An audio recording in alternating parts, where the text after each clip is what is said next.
રાજકોટ મહાનગરપાલિકાના 2026-27ના બજેટની પ્રક્રિયા અંતિમ તબક્કામાં છે. નમસ્કાર, પ્રાઇમ ડેબ્યુમાં આપનું સ્વાગત છે. પરંતુ ચાલુ વર્ષના બજેટમાં સમાવિષ્ટ ઘણા કામો હજુ અધૂરા છે. રૂપિયા 3118 કરોડના અંદાજપત્ર સામે માત્ર 60% કામગીરી જ આગળ થતી છે.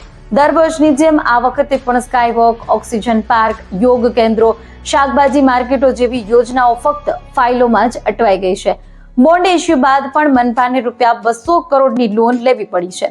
કમિશનરે રજૂ કરેલી 26 પ્રોજેક્ટમાંથી ફક્ત અમુક ફાયર સ્ટેશનના કામ જ આગળ વધ્યા છે, જ્યારે કે tree monitoring, botanical garden, library, નવા કોઝવે, સીસી રોડ જેવી યોજનાઓ શરૂ પણ થઈ નથી.